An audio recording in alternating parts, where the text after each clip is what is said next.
Hi guys, this is Neo once again from the Overclocker magazine. So this time I'm actually not here to talk to you about a review or any particular or specific product that is. I'm just here to just give you my thoughts and insights on the upcoming NVIDIA Ampere GPUs. I mean, we used to think it was going to be called the 3000 series, but now it seems like it's the 2100 series or something. I don't know. We'll find out in a few weeks anyway. You know, it's all good. No need to speculate. I don't know anything that you don't know, okay? I don't know about DRAM sizes, bit widths, compute cores, anything of that sort. I have no information on that. I'll find out as and when you find out. In fact, you probably know more about it than I do.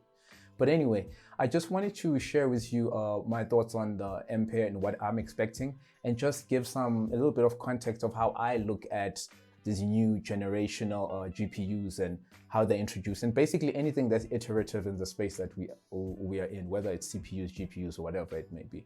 So I saw on actually a home forum on Carbonite. If you don't know about Carbonite, please check it out, carbonite.co.za. So anyway, I saw in Carbonite people were having a conversation about what to expect from Ampere, just general conversation. You know how it goes on forums, right? People talk about, I'm expecting this, I'd like it if NVIDIA could do X, Y, Z and deliver this X amount of performance in my game and so forth. Meaning we all want that, okay? We all want our favorite games to run even better. Having said that, I did pick up, and I might be mistaken about this, right? I don't work for any engineering firm, I'm no authority on this or anything, but I seem to be picking up that a lot of us are thinking that if it would be cool if NVIDIA targeted X amount of frame rate at 4K in my favorite game, whatever that game may be.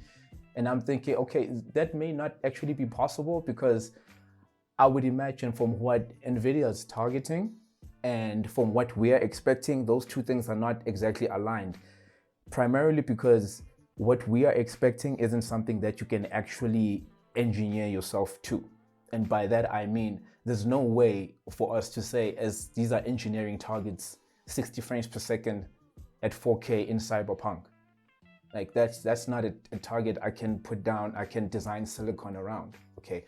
There is a target, however, I can design silicon around, which is die area, areal density, and power consumption. So the consideration that they would make is one of, let's talk power consumption, for instance. So we all know that the RTX 2080 Ti consumes 250 watts of power, at least that's the stipulated TDP. I'm talking obviously the Founders Edition, okay? That's 250 watts. So let's say that NVIDIA had designed everything around, so they have a VRM that can power, they can give 250 watts, deliver it reliably and so forth. They've got a cooler as well that can work and put out the power, dissipate the heat that a 250 watt GPU would be putting out, okay?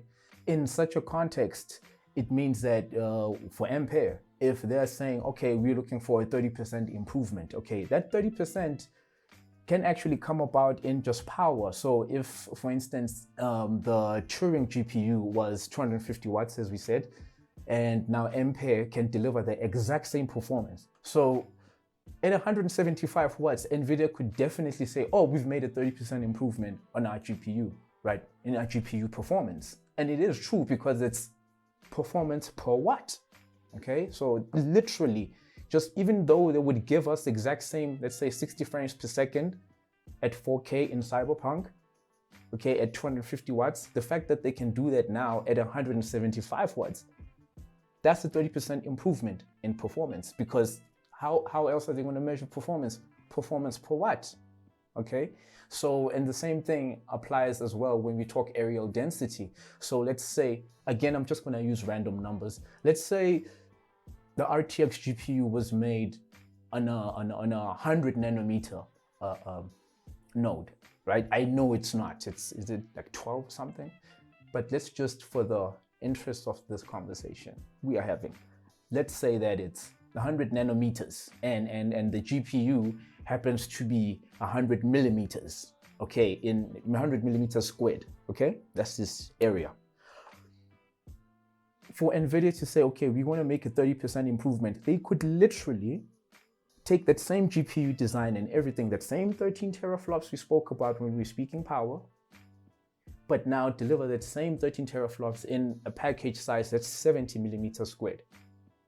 So you understand they've had a reduction of 30 millimeters squared in area, which means it's a 30% improvement performance per millimeter, right?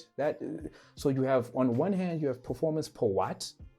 Okay, we went from 250 watts to 175 watts for the same 13 teraflops. And on the other hand, we went from 100 millimeters squared in die area to 70 millimeters squared. Okay, so that's another 30% improvement. If you're able to do both of these things, you could literally say that you have a 60% improvement or a 60% more efficient GPU. And that would be true, even though you're not delivering a single frame per second more than you were with the RTX 2080 Ti. Okay, so I'm thinking a lot of the times these vendors, these semiconductor firms, when they talk about performance improvements, they're actually talking from that perspective. They've improved performance per watt, performance per millimeter, rather than them saying, okay, you can play PUBG at particular frame rate or things like that. I think when these companies speak of performance improvements, they're talking there, right? Performance per watt has improved, definitely. I mean, if it is being made by Samsung or whoever, I would assume that the node that they're using now is a superior node than, and manufacturing process, not just the node, and manufacturing process, than the one that NVIDIA was using for Turing. So it's years later now, it's 2 years later, so things should have improved, okay?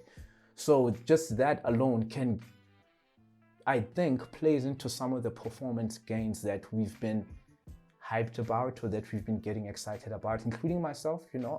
Looking forward to Ampere, seeing what it does, particularly computationally, because it's inevitable and it's very obvious that's where a lot of the workloads are going, right? We're dealing with a lot more compute workloads going forward than before. And this is even in our games, okay? All the advanced visual elements that we are starting to appreciate, even ray tracing itself. The reason we couldn't do it before is because it's just so computationally heavy, okay? And we're getting GPUs that are becoming way more adept at that. And I think Ampere is one of the GPUs that's just going to literally skyrocket us to a new space, to a new place where we can go with GPU compute power, okay? And that doesn't necessarily have to translate into something you see in frames per second. Of course, the performance gains are going to be there. It's inevitable. I would be surprised if NVIDIA released the new GPUs and they went substantially faster.